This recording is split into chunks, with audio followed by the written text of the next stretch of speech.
ప్రకటించాలి దీనికోసం అని చెప్పి ప్రకటించడానికి కాంగ్రెస్ పార్టీ సిద్ధపడుద్దా? రేవంత్ ఎంత గొడవ పెట్టుకున్న తర్వాత అదొక డౌట్ఫుల్. కాబట్టి ఇప్పుడు ఈ ప్రచారం ద్వారా అంటే ఇవాళ నేను అనుకోవడం ఒక ఆస్పెక్ట్ ఏంటంటే తెలుగుదేశం పార్టీకి భారతీయ జనతా పార్టీ మధ్య డిస్ప్యూట్ నడుస్తోంది. పవన్ కళ్యాణ్ ఎంత ప్రయత్నించినా అవ్వట్లేదు. ఇక్కడ ఒక్క దెబ్బకి రెండు పెట్టలు కదేదో నడుస్తుంది. ఒక కాన్సెప్ట్ ఏంటంటే ఈవిడ కాంగ్రెస్ పార్టీతో ఇక్కడ రాజకీయం చేస్తానని చెప్తూ ఇక్కడ కాంగ్రెస్ లో కదిలించగలిగినటువంటి నాయకులు ఎవరు లేరు. ఇప్పుడు ఈ ఒక్క గిఫ్ట్ ద్వారా అది ఎంత ఉంటుందో 50 రూపాయలు ఉన్నాయి, 100 రూపాయలు.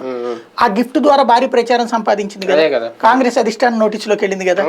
ఇది నెంబర్ 1 ఆస్పెక్ట్. తద్వారా కాంగ్రెస్ ముఖ్యమంత్రి అభ్యర్థిగా ఈఎంఐని పెడితే కొంత మనం ఏదన్నా స్కోర్ చేయొచ్చు అనేటువంటి ఆలోచన. ఎందుకంటే వాళ్ళు దక్షిణాది నుంచి 40 సీట్లు గెలవాలనుకుంటుంది కాంగ్రెస్. కాబట్టి అది నెంబర్ 2 వచ్చేటప్పటికి నేను వస్తున్నానన్నా మీలో ఎవరికైతే అసంతృప్తో మీకు మా అన్న టికెట్లు ఇవ్వడం వచ్చేయండి మనం నడుపుకుందాం అన్న ఇంకొక సంకేతం.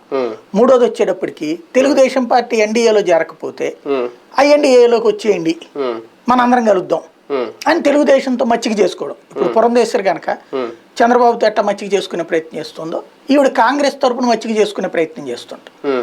తద్వారా 3 వైపుల నుంచి చూసుకుంటే ఈవిడ ఆలోచన ఏమై ఉంటుంది? ఒకటి కాంగ్రెస్ లో తనకి హీరోలు కావాలి ఆంధ్రాలో, రెండోది వైసీపీ అసంతృప్తివాదులకి తనొక స్కోప్ కావాలి. ఎందుకంటే ప్రత్యామ్నాయ రాజకీయం చేస్తున్నట్టు పవన్ కళ్యాణ్ పక్క వెళ్ళిపోయాడు, భారతీయ జనతా పార్టీ ఇంకా ఎటు తేల్చుకోలేని పరిస్థితిలో ఉంది. కాబట్టి ఆల్టర్నేటివ్ మేము చూసుకోండి అంటే ఆ ఆల్టర్నేటివ్ టీడీపీతో కలిసి ఇవ్వాలనుకుంటుందా ఈవిడ వాళ్ళకి?